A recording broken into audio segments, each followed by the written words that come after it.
오늘 제목은 어려움의 터널, 한 걸음의 은혜로 이기게 하신다. 어려움의 터널, 한 걸음의 은혜로 이기게 하신다 라는 제목으로 말씀 전하겠습니다. 함께 보실 말씀은 시편 23편 4절부터 6절 말씀입니다. 우리 함께 봉독하겠습니다. 시작. 내가 사망의 음침한 골짜기로 다닐지라도 해를 두려워하지 않을 것은 주께서 나와 함께 하심이라. 주의 지팡이와 막대기가 나를 안위하시나이다. 주께서 내 원수의 목전에서 내게 상을 차려주시고 기름을 내 머리에 부으셨으니 내 잔이 넘치나이다. 내 평생의 선하심과 인자하심이 반드시 나를 따르리니 내가 여호와의 집에 영원히 살리로다. 성탄절 2부고 내일은 성탄절입니다. 성탄절은 예수님이 이 땅에 오신 것들을 우리가 축하하는 날이죠. 여러분 생각해 보세요. 예수님이 이 땅에 왜 오셨을까요? 예수님이 이 땅에 왜 오셨을까요? 예수님이 이 땅에 오셨기 때문에 예수님과 우리와 상관이 있는 존재가 되었지 않습니까? 예수님이 이 땅에 왜 오셨을까? 너무나 명확하게 성경엔 예수님이 이 땅에 오신 이유에 대해서 이야기하고 있습니다. 누가복음 5장 31절, 32절 말씀을 함께 보겠습니다. 시작. 예수께서 대답하여 이르시되 건강한 자에게는 의사가 쓸데없고 병든 자에게라야 쓸데있나니 내가 의인을 부르러 온 것이 아니요 죄인을 불러 회개시키러 왔노라. 31절에 보시면 의사라는 존재는 병든 자가 있기 때문에 존재합니다. 그러니까 이 땅에 의사라는 직업이 사라지게 될 때가 언제냐? 저기 의사들 있는 분들 죄송합니다. 그게 언제냐? 병든 자가 없어질 때죠. 그러니까 병든 자가 있기 때문에 의사가 있는 거예요. 그렇게 예수님 말씀하신 거예요. 건강한 자에게는 의사가 필요 없다. 의사는 누구에게 필요하냐? 병든 자에게 필요하다. 마찬가지로 예수님이 이 땅에 오신 이유는 무엇입니까? 우리가 의인이라면 예수님이 오실 필요가 없다는 거예요. 예수님이 이 땅에 오신 이유는 명확합니다. 우리가 죄인이기 때문에 예수님 오신 거예요. 죄인은 지옥 갈 수밖에 없어요. 사망이 언도된 존재들이에요. 하는 것마다 나쁜 짓을 해요. 생각하는 것마다 악해요. 그게 바로 죄인이에요. 우리가 굉장히 의롭고 선한 것 같지만 그렇지 않습니다. 예수님을 떠난 우리의 생각들은 망할 생각들이에요. 가만히 있으면 이제 다 망하는 거예요. 근데 예수님이 이 땅에 오신 이유는 뭐예요?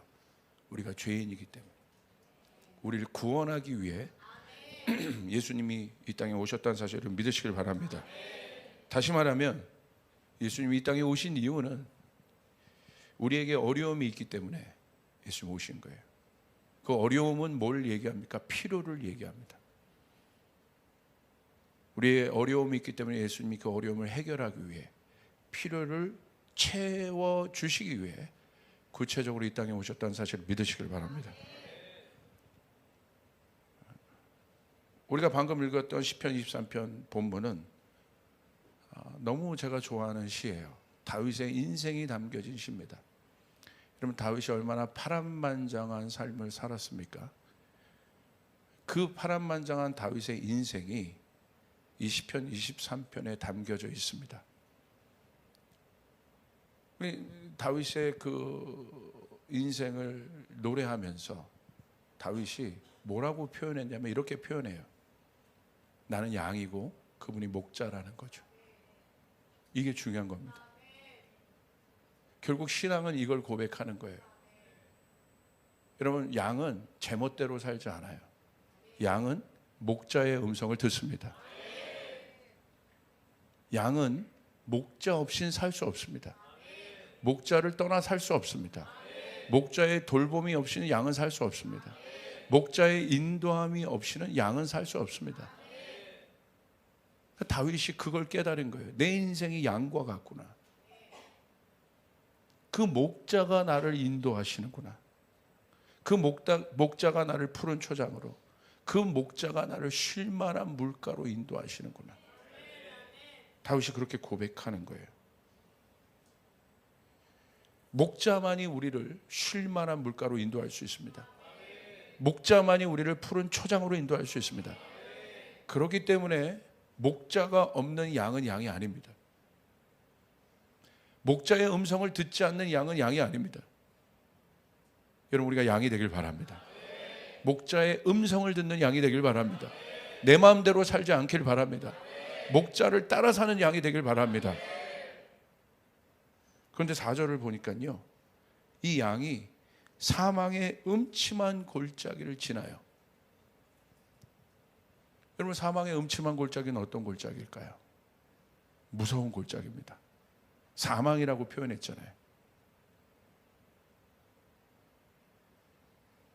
그러니까 죽음이 시시각각 다가오는 골짜기인 거예요. 그 시간을 지금 다윗이 통과하고 있는 것입니다. 그 어려움의 시간을 통과하고 있는 것이에요. 저는 이 사망의 음침한 골짜기를 생각할 때 터널처럼 비교가 되더라고요. 다윗이 어느 날 살다 보니까 사망의 음침한 골짜기라는 터널을 들어가게 된 거예요. 그런데 그 터널이 무시무시한 터널인 거죠. 여러분, 터널을 이길 수 있는 방법이 무엇입니까? 사망의 음침한 골짜기를 이길 수 있는 방법은 무엇입니까? 간단해요. 빨리 나와야 되는 거예요. 터널 끝으로 나와야 되는 것이에요. 그러니까 이 사망이란 것은 소망도 없고 희망도 없고 죽고 싶은 생각만 들고 우울한 생각만 가득해지는 낙담과 절망과 아픔의 시간들이 점철된 골짜기, 그 골짜기를 다윗이 지나고 있는 거예요. 우리 인생도 마찬가지 아니겠습니까? 짧은 터널이건 긴 터널이건 우리 인생 가운데 고난의 터널들이 있습니다. 그 터널을 지나오신 분들도 있을 거고, 그리고 그 터널에 지금 진입하신 분들도 있을 거고, 그리고 그 터널을 지나가고 계신 분들도 아마 있을 것 같습니다. 아까 여러분에게 말씀드린 것처럼 이 터널을 이기는 방법은 하나, 터널을 통과해야 된다는 거예요. 빠져나올 수가 없는 것이에요. 통과해야 되는 것입니다. 그런데 이 고난의 터널을 통과할 때 특징이 있습니다. 어떤 특징이 있냐? 왜 하나님께서 우리에게 이 고난의 터널을, 다윗의 인생 가운데 이 고난의 터널을 주셨는가? 그리고 다윗은 그 사망의 음침한 골짜기를 노래하였는가? 첫 번째, 우리가 그 고난의 터널을 통과할 때 나타나는 일들은 이런 일들이 나타나요. 첫 번째, 우리의 모든 반경이 좁아집니다. 우리가 반응할 수 있는 모든 반경이 좁아져요. 고난은 어려움이 근접한 상태입니다. 그러니까 다시 말하면 내 마음대로 할 수 있는 일들이 없어지는 상태가 고난의 상태예요. 내 힘으로 할 수 있는 일들이 없어지는 상태가 고난의 상태예요. 그러니까 고난이 없을 땐 내 반경이 큽니다. 내가 반응할 수 있는 반경들이 커요. 내가 선택할 수 있는 일들이 많아져요. 그런데 고난이 다가오면 다가올수록 어떤 일이 일어나냐? 내가 할 수 있는 일들이 없어져요. 내 힘으로 할 수 있는 일들이 없어져요. 내 반경이 실제적으로 작아지게 됩니다. 그리고 가장 절망적인 상태가 어떤 상태입니까? 우리 믿음의 거장이었던 로렌 커닝햄, 지금은 소천하셨죠? 국제 YM을 창시하신 로렌 커닝햄 목사님의 벼랑 끝에 선 용기라는 책이 있지 않습니까? 그분이 어떻게 그와 같은 어마어마한 선교단체를 시작하게 됐는가? 무엇이 다 갖춰져서 시작한 것이 아니죠. 수많은 선교사님들과 사역자들과 믿음의 사람들에게 도전을 주었던 책이 바로 벼랑 끝에 선 용기예요. 자기가 이 모든 일들을 시작할 때, 또 자기의 인생의 여정을 볼 때 자기의 모든 여정은 벼랑 끝에 있었다는 거예요. 그곳에서 자기는 하나님을 만났다는 거예요. 그곳에서 하나님의 일들이 시작됐다는 것입니다. 벼랑 끝에서 나에겐 진짜 용기가 생겼더라는 거예요. 여러분 꼭 그 책을 읽어보시길 바라요. 그게 바로 그런 상황이에요. 몰려서 나중에 최악의 상황은 어떤 상황입니까? 뒤에 절벽이죠. 뒤로 물러날 수 없는 상태. 더 이상 물러날 수 없는 상태. 물러날 수 있는 것도 여유가 있는 거예요. 근데 진짜 절제절명, 사망의 음침한 골짜기 뭐예요? 물러날 수 없는 상태. 옆으로도 갈 수 없는 상태. 오직 답은 하나밖에 없어요. 앞으로 나가는 것밖에 없어요. 그게 바로 사망의 음침한 골짜기, 고난의 터널에 들어간 우리의 인생과 같습니다. 하나님 우리를 그곳 가운데 두실 때가 있어요. 왜 그럴까요? 제가 최강 야구라는 프로를 가장 좋아합니다. 제가 가장 좋아하는 게 최강 야구예요. 뭐 예배 드릴 만큼 좋아해요. 이 시간을 제가 손꼽아 기다려요. 근데 최강 야구는 어떤 프로그램이냐면 유명한 야구 선수들이 은퇴를 했습니다. 그 유명한 야구 선수들, 은퇴한 야구 선수들을 모아다가 뭐 고등학교 유명한 팀, 또 프로 2군, 또 대학 리그 팀들과 경기를 하는 거예요. 그러니까 한때는 최고의 정점을 찍었던 전설과 같은 선수들이 은퇴를 했다는 건 뭐예요? 힘이 없다는 거예요. 어렵다는 거예요. 그런 사람들을 모아서 다시 야구를 시작한 야구 경기를 하게 한 예능 프로그램입니다. 근데 제가 그 중에 누구에게 제일 감동이 있냐면, 저는 어떤 프로그램을 볼 때 막 이입을 하면서 봐요. 그래서 막 푹 빠져서 보는 스타일이에요. 아예 안 보면 안 봤지. 뭐든지 저는 하면 막 푹 빠져서 들어갑니다. 근데 예전에는 처음에 감독이 이승엽 감독이었어요. 이승엽 감독이 두산으로 가면서 이제 누가 왔냐면, 제가 예수님 다음에 이 사람을 좋아합니다. 그 사람이 누구냐면 김성근 감독이에요. 우리나라 야구 야신이라고 불렸던 김성근 감독. 근데 제가 이분을 보면서 너무 감동을 받는 거예요. 왜냐하면 이분이 80살이 넘었거든요. 그런데 이분이 여전히 얼마나 많은 야구를 했겠어요. 얼마나 많은 제자를 키웠겠어요. 평생 야구에 묻혀 산 분인데 80살이 넘은 그분이 야구에 임하는 자세는 사뭇 진지해요. 대강하지 않습니다. 뭐 아멘이죠. 사뭇 진지해요. 어떻게 저럴 수 있을까? 거기에 막 저를 막 대입해요. 내가 80살이 될 절대까지 난 하나님 나라를 위해서, 선교를 위해서 저런 열정을 가질 수 있을까? 너무너무 진지해요. 그런데 거기 있는 선수들이 예능이니까 대강대강 이렇게 좀 하는 것들이 있었어요. 때로는 최선을 안 할 때가 있었어요. 근데 김성근 감독이 딱 오더니 그런 선수들 보고 군기를 확 잡는 거예요. 그러니까 선수들이 막 반발을 하는 거야. 왜 이렇게 막 피곤하게 하시냐고. 우리 이거 예능인데, 우리 야구 할 만큼 했는데. 근데 김성근 감독이 거기서 유명한 일화를 얘기합니다. 돈 받으면 프로야. 돈 받으면 프로야. 그러는 거예요. 그랬더니 얼굴이 확 바뀌더라고요. 그러더니 김성근 감독이 일주일 내내 선수들에게 현역만큼의 훈련을 시키는 거예요. 막 이 사람들이 막 단내가 나면서 그걸 따라가는 겁니다. 그리고 훈련 안 한 사람은 세우지도 않아요. 아무리 유명했던 사람이라도 세우지 않아요. 왜 그렇습니까? 훈련 안 하면 네가 아무리 유명했어도 넌 게임에 져. 그러니까 이기려고 하는 거예요. 그래서 물어봤어요. 제작진이 인터뷰를 따로 했습니다. 왜 이렇게까지 하시냐고. 예능인데. 그랬더니 이분이요, 속마음을 거기서 툭 이야기하는 거예요. 뭐라고 얘기하냐면, 이 경기를 위해서, 이 프로그램을 위해서 스태프들 200명이 붙어 있다며.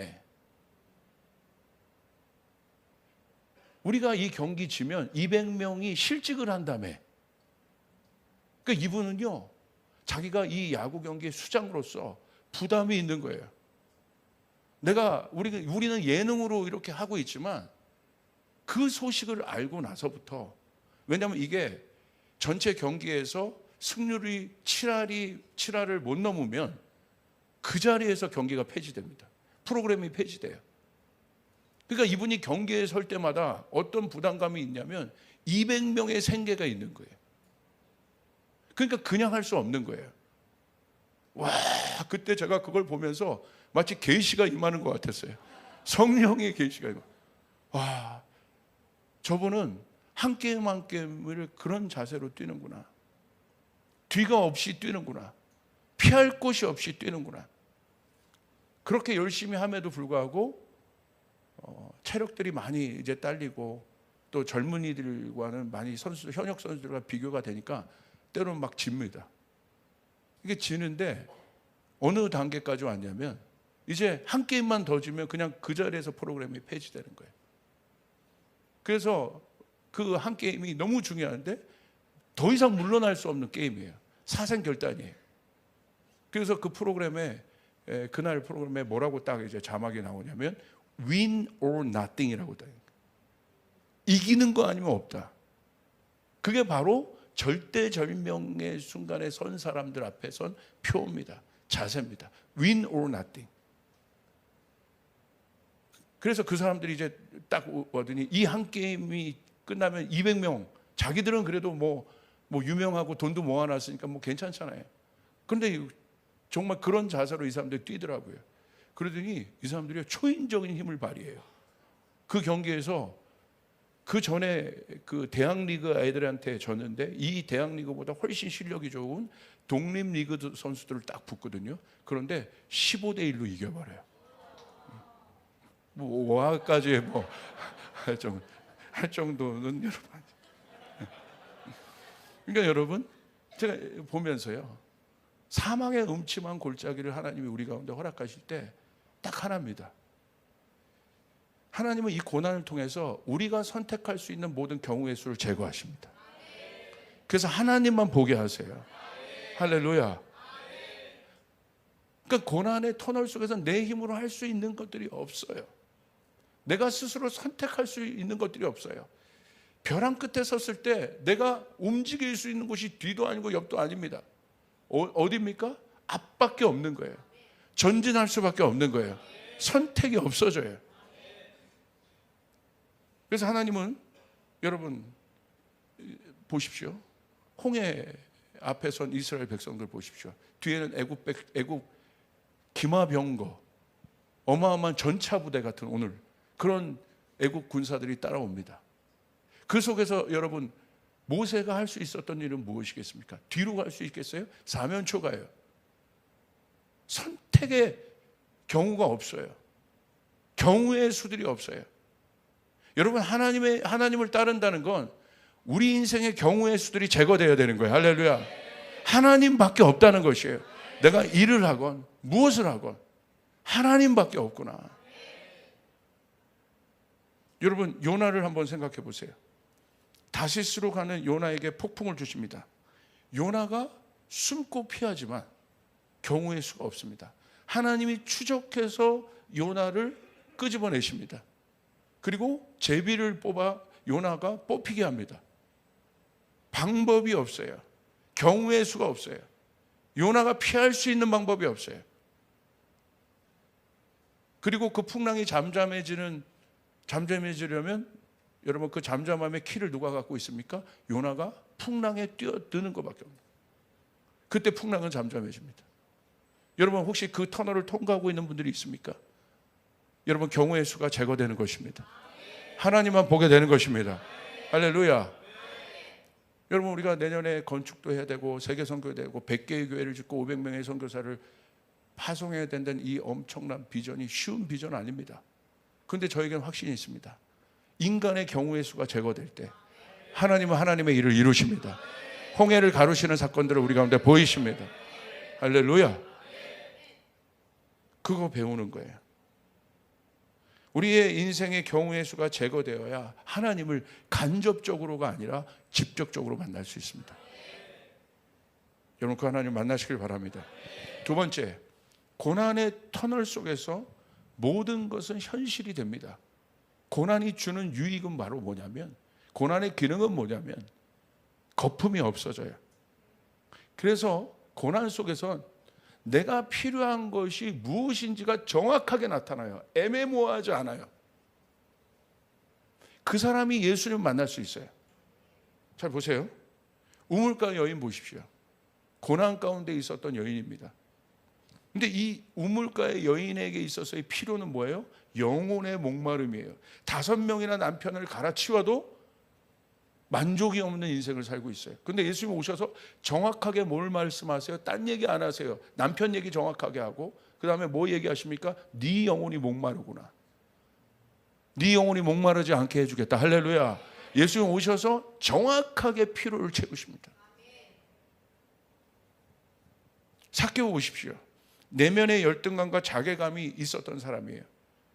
그래서 당당하지 못한 삶을 살았어요, 스스로가. 그래서 예수님 너무 만나고 싶은데 당당하지 못하니까 어떻게 합니까? 뽕나무에 올라가서 그냥 예수님 먼발치에 보고 있는 거예요. 왜? 마음이 그런 상태니까. 근데 예수님이 어떻게 하세요? 기가 막히죠.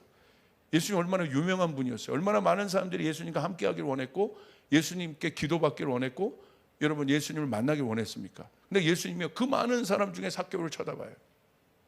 그리고 삭개오를 가르칩니다. 여러분 얼마나 감격스러운 순간이에요. 그 쭈삣쭈삣한 삭개오를 보고 삭개오에 내려와라. 한 5,000명, 7,000명의 사람들이 삭개오를 주목했을 거예요. 삭개오의 인생에 사람들의 주목을 받아본 적이 없었을 거예요. 예수님의 손짓 하나로, 예수님의 말 하나로 삭개오는 삭개오의 인생 가운데 다른 지금 장면이 펼쳐지는 거예요. 그리고 예수님 어떻게 하셨습니까? 내가 너의 집에 거하겠다. 엄청난 사건이죠.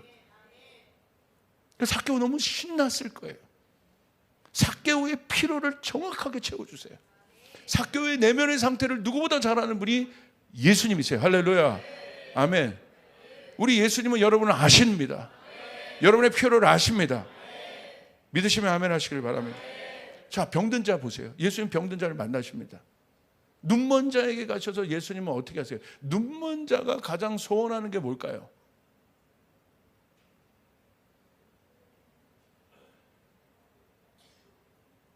한우 고기일까요? 눈먼 자가 제일 소원하는 게 눈 뜨는 거예요. 그러니까 예수님이 눈먼 자에게 가서 정확하게 물으십니다. 보기를 원하느냐? 배고프냐라고 묻지 않으세요. 보기를 원하느냐?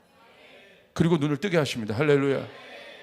걷지 못하는 자에게 있어서 제일 걷지 못하는 자의 소원이 뭘까요? 걷는 거예요. 아멘. 예수님 걷게 하세요. 배고픈 자에게 있어서 제일 소원은 뭐예요? 배부른 거예요. 예수님 배고픈 자에게 가서 설교하지 않으세요. 어떻게 하십니까? 오병이어의 기적을 베풀어서 배고픔을 채워주십니다. 할렐루야. 정확하게 예수님이 아신다는 거예요. 여러분 가늠한 여인 보세요. 가늠한 여인은 지금 수치심으로 두려워 떨고 있는 상태예요. 이제는 모든 사람들이, 그러니까 가늠한 여인이 무방비가 된 거예요. 아무도 가늠한 여인을 보호해 줄 사람이 없어요.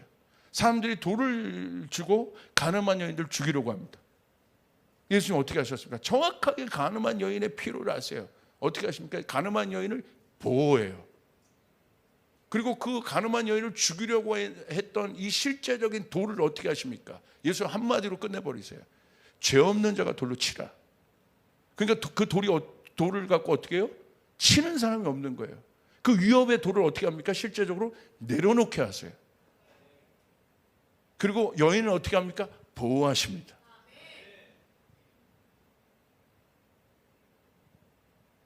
예수님이 가늠한 여인의 필요를 아신다는 거예요. 정확하게 어떤 상태인지 아신다는 거예요. 여러분 예수님을 배신한 베드로를 보십시오. 얼마나 그 안에 자괴감과 수치심이 있었겠습니까? 죄책감이 있었겠습니까? 근데 예수님이 오셔서 베드로에게 어떻게 하십니까? 책망하지 않으세요.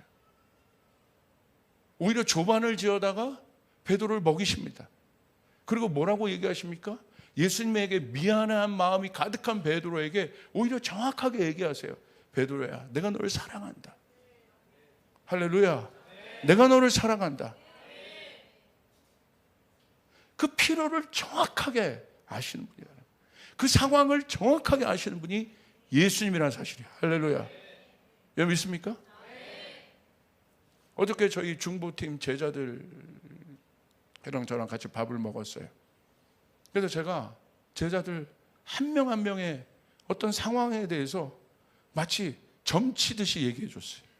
그래서 제자들이 그런 거야. 목사님 어떻게 하세요? 어떻게 그 내면을 아세요? 다 알아. 목사님 뭔가 뭐 보이세요? 아니, 다 알아. 왜 알까요? 관심이 있으니까. 오랫동안 동행했으니까. 처음 보는 사람은 전 몰라요. 근데 오랫동안 동행해. 미리 결론을 얘기했네요. 할렐루야. 여러분 보세요. 엘리야, 그 영적 거인이었던 엘리야가 이세벨에게 쫓겨서 죽겠다고 얘기해요. 근데 우리는 엘리야의 상태가 어떤 상태냐면 영적인 문제의 상태가 아니에요. 육신적으로 피곤해서 번아웃이 된 상태예요. 하나님의 솔루션은 어떤 솔루션을 갖습니까? 영적으로 해결 안 해요. 어떻게 합니까? 엘리야를 재웁니다. 엘리야에게 음식을 공급합니다. 엘리야에게 물을 공급합니다. 그리고 겨우 일어나는 엘리야를 보니까 하나님 봤을 때 아직 회복이 덜 된 거야. 육신의 회복이 덜 된 거예요. 하나님이요, 육신을 돌보세요. 할렐루야. 영적인 게 아니에요. 엘리야의 피로는 지금 육신을 돌보는 거예요. 그래서 영도 지금 무너진 상태인 거예요. 그러니까 하나님 볼 때 어떻게 합니까? 회복이 됐는데 아직 온전치 않아. 또 재워요. 또 공급해요. 또 먹여요. 그래서 두 번째 일어나니까 이제 회복이 된 거예요. 육신적으로. 그러니까 엘리야의 마음 가운데 힘이 생긴 거예요. 어떻게 합니까? 그때서야 두 번째 비전을 받을 호렙산으로 떠나게 되는. 하나님 우리의 피로를 아시는 분이란 말입니다. 우리의 피로를 채우시는 분이란 말입니다. 할렐루야. 고난 가운데 있을 때 우리의 피로는 선명해집니다. 거품이 빠져요. 결국 그 문제인 겁니다. 그래서 다윗도 이제는 그 고난을 통해서 아는 거예요. 아, 내 피로가 뭔지를 아는 거예요. 이 피로를 채우시고 나를 인도하시고 이 사망의 음침한 골짜기를 통과하게 할 분은 우리 하나님밖에 없다. 할렐루야. 그래서 다윗이 시편 27편 4절에 그렇게 고백하는 거예요. 한 가지밖에 없다. 나는 내가 구하는 것은 한 가지다. 두 가지가 아니다. 세 가지가 아니다. 내 자녀를 위해 내가 구해야 될 것은 한 가지다. 내가 일터를 위해서 구해야 될 것은 한 가지다. 하나님이다. 할렐루야. 그게 남는 거예요. 그게 선명해지는 거예요. 저도요, 나이가 50이 넘었으니까 사역을 20, 30년 했지 않습니까? 얼마나 많은 경험이 있겠어요. 얼마나 많은 경우의 수를 제가 여러분 사역 가운데 경험했겠습니까? 그런데요, 갈수록 제 안에 고백되는 건 뭔지 아세요? 예수밖에 없다는 거예요. 할렐루야. 인간의 수로는 망한다는 거예요.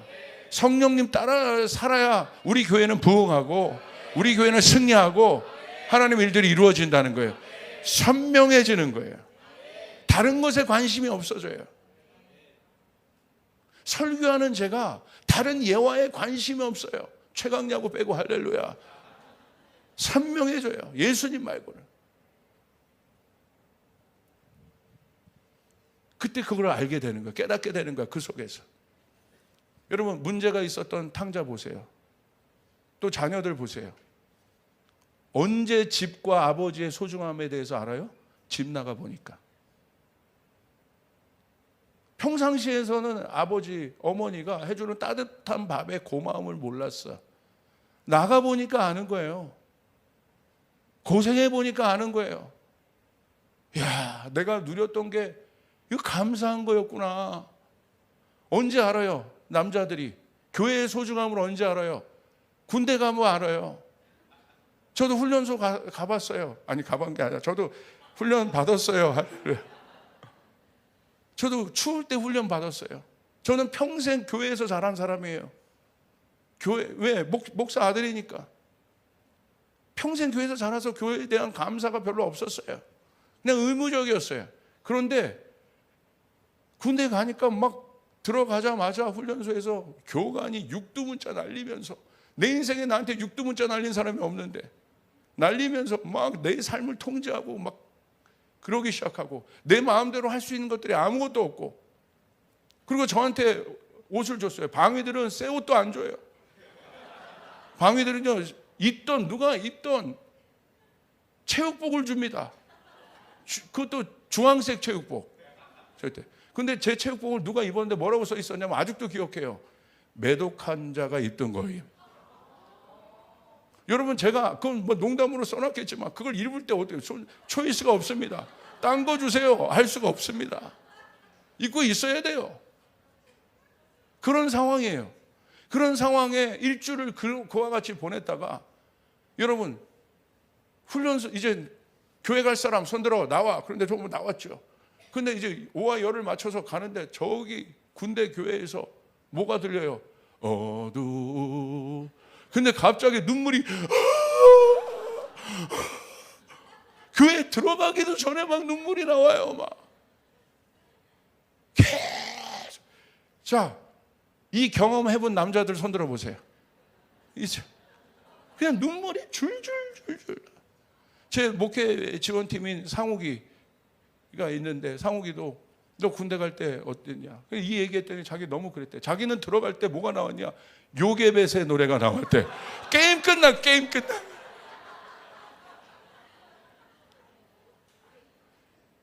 너의 참 주인. 소중함. 예배가 이런 거구나. 내가 이런 예배를 드렸구나. 그 속에서 아는 거예요. 내가 필요한 게 뭔지를. 할렐루야. 내가 불평하고 내가 뭔가 불만이 많은 거는 뭔가 생각이 많은 거예요. 하나님이 함께 하신다는 은혜를 잊고 있는 거예요. 저도 여러분 집에 대한 소중함을 알았어요. 제 집이 할머니랑 살아야 되고 제 동생이랑 한트방에 있어야 되고 뭐 불편해요. 어려워요. 자유 공간도 없어요. 얼마나 힘들겠습니까? 제 학창 시절에 아버지가 개척교회 목사님이었으니까. 더군다나 나중에 뭐 외국인 근로자들까지 있었고. 근데 제가 언제 집의 소중함을 알았냐? 제 인생에 청년 때 한번, 고등학교 때인가 한번 제가 가출해 봤습니다. 하루. 할렐루야. 나가자마자 감사했어요. 할머니 잔소리도 그리웠고. 그리고 제가 나가자마자 이게 딱 들어왔는데, 저는 혼날 각오했는데 들어왔는데, 여러분 그런 경험들 많죠. 혼날 줄 알았는데 엄마가 갑자기 쳐다보지도 않고 밥 먹어. 밥 먹어. 그렇지 않아요? 거기서 밥을 어떻게 먹어요? 연기도 잘해요. 할래. 그죠? 그때서야 소중함을 알게 되는 거예요. 여러분, 우리 조이풀 교회의 소중함을 제가 언제 알까요? 나가서 제가 사역할 때 우리 성도들은 아멘도 크게 해주고 제가 뭘 얘기해도 웃어주고, 여러분 억지로 웃어준 것도 압니다. 감사합니다. 반응해주고 아멘해주고 하자고 하면 막 응답해주고. 근데 어디 가면 냉랭하고 그럴 때 있어요. 그럼 누가 보고 싶을까요? 우리 교인들이 보고 싶어요. 야, 내가 어마어마한 교인들과 목회를 하는구나. 우리 금요일 날 제가 100, 500 비전 선포하면서 하나님 앞에 헌신합시다 하는데 성도들이 막 줄을 서서 앞에 나오는데 눈물이 나더라고요. 내가 최고의 교인들을 만났구나. 언제 알아요? 여기 있을 땐 잘 몰라요. 나가보면 알아요. 할렐루야. 여러분은 어떠세요? 대답이 없네요. 그렇잖아요? 옆에 있으면 몰라. 고난에 들어가 봐야 알아요. 내가 의지할 분이 예수님밖에 없는 거구나. 하나님밖에 없는 거구나. 할렐루야. 믿으시면 우리 아멘 크게 한번 해봅시다. 아멘. 여러분, 내 옆에 있는 원수 같은 남편도, 원수 같은 아내도, 아니 뭐 해도, 할렐루야. 언제 알아요? 나가보면 알아요. 나한테 그냥 아무렇지도 않게 그냥 내가 편하게 받았던 밥상이 얼마나 소중한 건가 객지 생활해 보면 알아요. 이상하죠? 그래도 모르시겠어요? 아, 결국 이거밖에 없구나. 그것을 알게 되는 거예요. 다윗이 그걸 깨닫는 거예요. 하나님밖에 없구나. 할렐루야. 예수님밖에 없구나. 성령님밖에 없구나. 그게 양인 거예요. 목자밖에 없구나.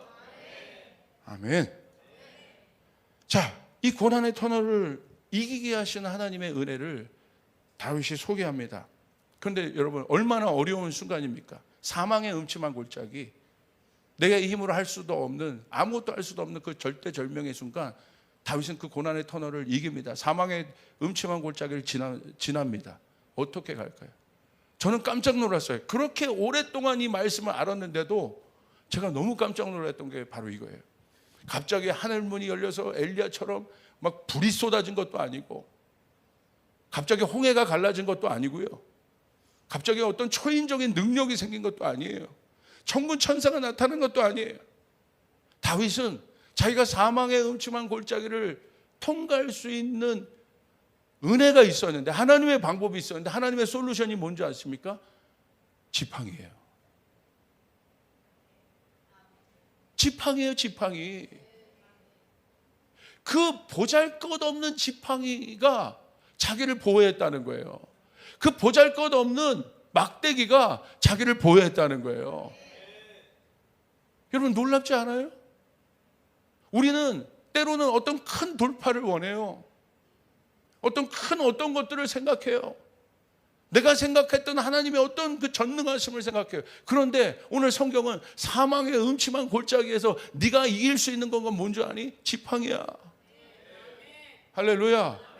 여러분, 사망의 음침한 골짜기 안에 있다는 건 뭐예요? 움직일 수가 없다는 거예요. 내 힘으로, 자력으로 움직일 수가 없다는 거예요. 우리 주변에 보세요. 이런 사람들이 너무나 많아요. 여러분 혹시 그런 상황 가운데 있었다면 동의하실 겁니다. 그러니까 지팡이는 여러분 누구에게 필요해요? 성하지 않은 사람에게 필요한 거예요. 여러분, 성한 사람은요, 지팡이 거들떠보지도 않습니다. 왜? 자기 힘이 있으니까. 이 성한 사람, 자기 능력으로 뭐 할 수 있는 사람들이 요구하는 건 뭔지 아세요? 왕이 잡고 있는 금호를 붙잡고 있는 거예요. 나 저거 줘, 저거. 이거 한 방이면 다 다스릴 수 있잖아. 저기 거들떠보지 않는 병자들이나 짓는, 노인들이나 짓는 저 지팡이를 자기 능력이 출중한 사람이 쳐다보겠습니까? 쳐다보지 않아요. 다 그거 쥐으려고, 자기 자식에게도 그거 쥐게 하려고. 정직해야 돼요, 우리. 할렐루야.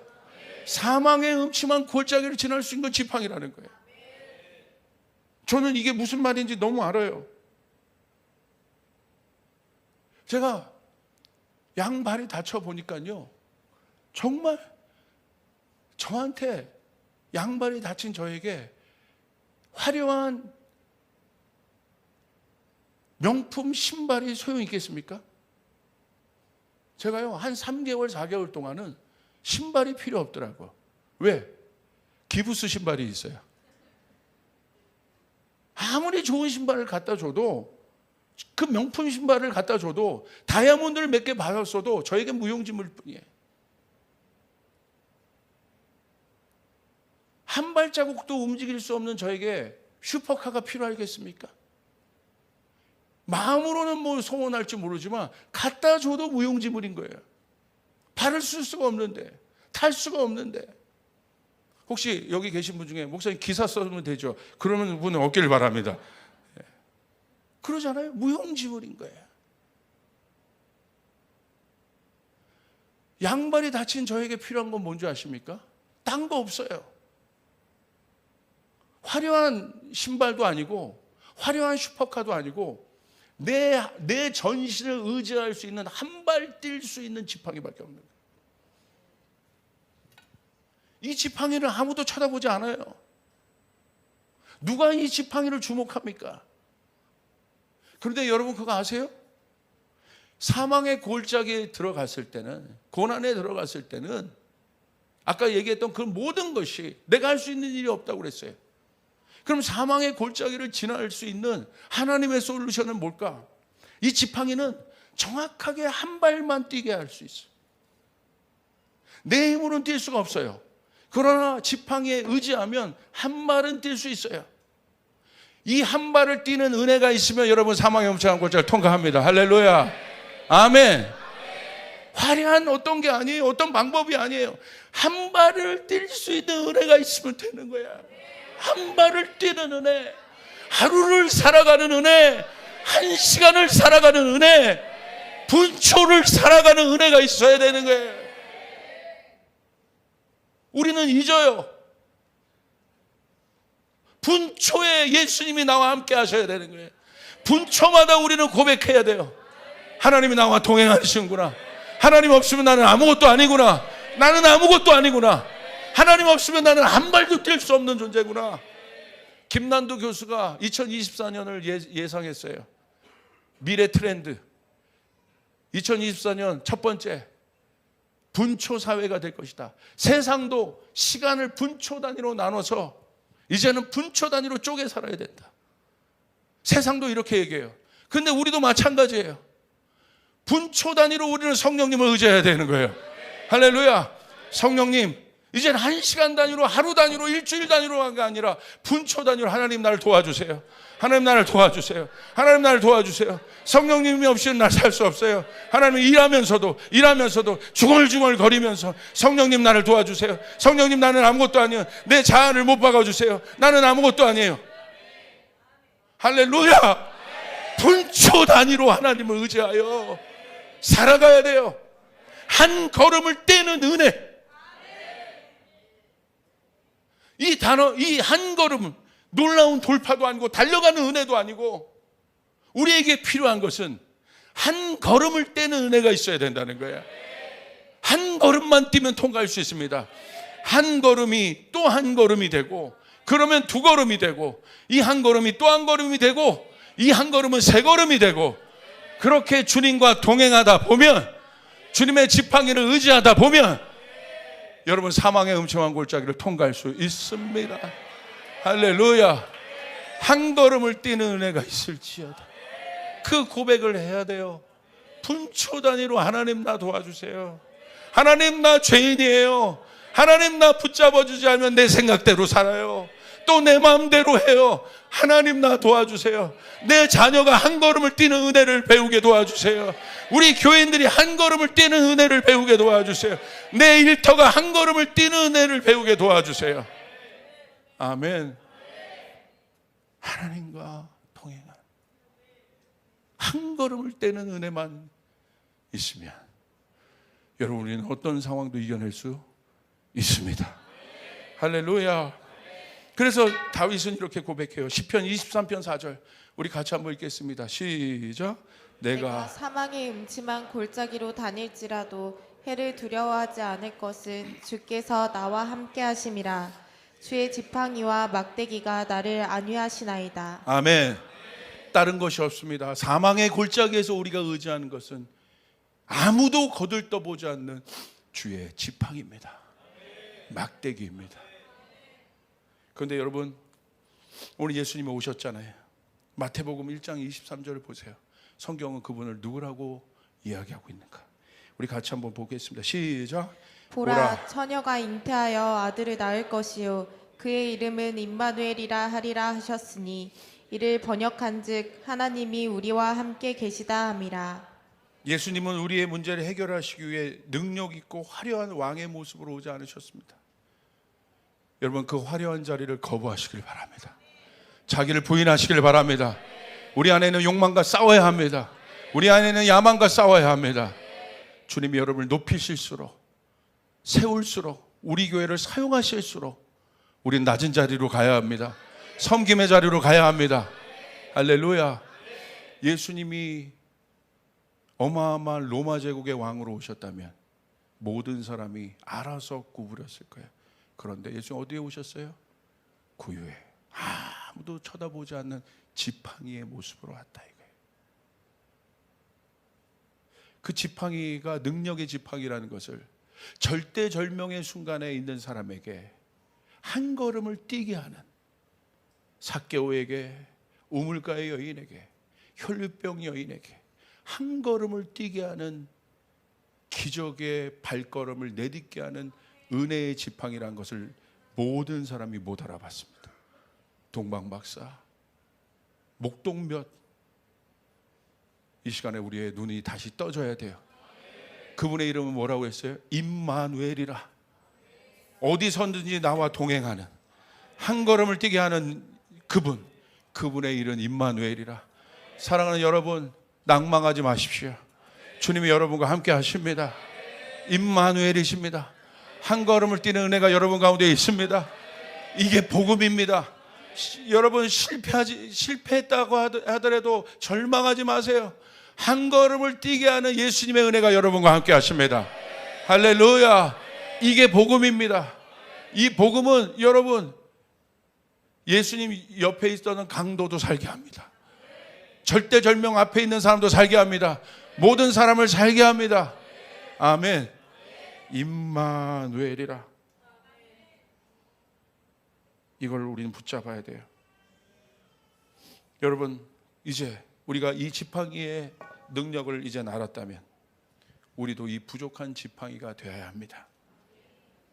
주변을 돌아보세요. 지팡이가 막대기가 되어 한 걸음을 움직일 수 없는 사람의 한 걸음이 되어야 됩니다. 105백 비전은 바로 그거예요. 선교에서 뭔가 이루자가 아니에요. 죽어가는, 선교지에 죽어가는, 영혼에 죽어가는, 저기 죽어가는 사람들 어떻게 해? 지팡이가 돼줘야 되는 거예요.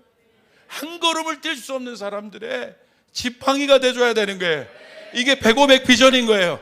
그거 위해서 여러분도 정렬돼야 되는 거예요. 여러분 돈 벌어야 되는 거예요. 여러분 그거 위해서 달려가셔야 되는 거예요. 할렐루야. 그겁니다. 그거. 우리 다른 거 바라는 거 아니야. 한 걸음 동행할 수 있는 지팡이가 되어주자. 아멘. 그겁니다. 동호 형제 나와봐. 동호 형제. 제가 움직일 수 없는 상황에 있으면 그런 거죠. 걸어, 가. 믿음으로. 못 가는 사람이 많아요. 이제는 여러분 스몰에도 이 사람을 찾아야 되는 거예요. 그럼 여러분이 지팡이가 되어줘야 돼요. 손 잡아주는 거예요. 악수 말고 기댈 수 있는 존재가 되어줘야 돼. 그래서 어떻게? 빠르게 가면 안 돼. 제가 여러분 너무 빠르게 갔어요. 할렐루야. 한 걸음. 주님 말씀하시는 거예요. 어려운 일일수록 한 걸음을 같이 가라. 지팡이가 되어줘라. 아멘. 남편은 아내에게, 아내는 남편에게, 아버지는 자녀들에게, 자녀들은 부모님들에게, 사역자들은 교인들에게, 교인들은 사역자들에게. 할렐루야. 한 걸음을 가는 은혜. 못 가면 기다려줘야 돼. 그리고 힘을 내서 또 한 걸음. 이게 바로 임마누엘이에요. 할렐루야. 오늘 동희 형제가 예수님 역할을 한 날이에요. 아멘. 박수 한번 쳐주시길 바랍니다. 여러분, 우리에게 이 은혜가 여러분 가운데 있기를 바랍니다. 화려한 왕의 손에 붙들린 금홀이 되기로 결정하지 말고 예수님과 같은 지팡이가 되기로, 의지할 수 있는 막대기가 되도록, 10발 못 가도 한 걸음 뛰게 할 수 있는, 하루를 살게 하는, 한 걸음을 살게 하는 임마누엘의 은혜가 여러분 가운데 있기를 바랍니다. 일부 예배 때 우리 교인 중에 승훈 형제라고 있어. 이 승훈 형제가 헬스장을 상암동에서 경영합니다. 근데 제가 다리가 안 좋으니까 이 형제가 저에게 왔어요. 목사님, 걷는 게 벌써 안 좋아 보이니까 목사님, 저희 헬스장에 와서 재활하세요. 제가 봐드릴게요. 그래서 제가 나를 잡고 한번 갔어요. 갔는데 잘 봐주더라고. 근데 멀어. 그래서 제가 가고는 싶은데 이게 뭐 스케줄이 많으니까 할 수가 없는 거예요. 그래서 한번 속으로 너무 고맙다 이런 마음을 가졌어요. 목사님 오세요 하는데 고마워요. 이렇게 왔어요. 근데 이 친구가 전화를 한 거예요. 목사님 바쁘죠? 제가 가겠어요. 이 친구도 너무 바쁜 사람이에요. 목사님 제가 가겠습니다. 왔더니 그 베드 침대를 다 갖고, 왜 거기서 재활도 해주고 또 자기 운동할 수 있는 기구를 다 싸가지고 와서 3층 올라가서 저를 봐주는 거예요. 한 걸음 뛰게 하는 거예요. 1시간 반 동안 저와 함께 운동을 해주는데, 와, 여러분 저를 잡아요. 할렐루야. 그런데 고마운 거예요. 한 걸음을 띄워주는구나. 이게 실제적인 것이구나. 여러분 가운데 그 일들이 일어나길 바랍니다. 하나님의 은혜가 거창한 것이 아닙니다. 사망의 음침한 골짜기라는 엄청난 구간을 통과하는 것은 거창한 것이 아닙니다. 한 걸음을 띄워주는, 이 한 걸음이 도시로 확장할 수 있고 나라로 확장할 수 있습니다. 그 교회가 임마누엘의 교회가 조이풀 교회가 될지어다. 할렐루야. 그럴 수 있길 바랍니다. 우리 주님께 영광의 박수 올려드리겠습니다.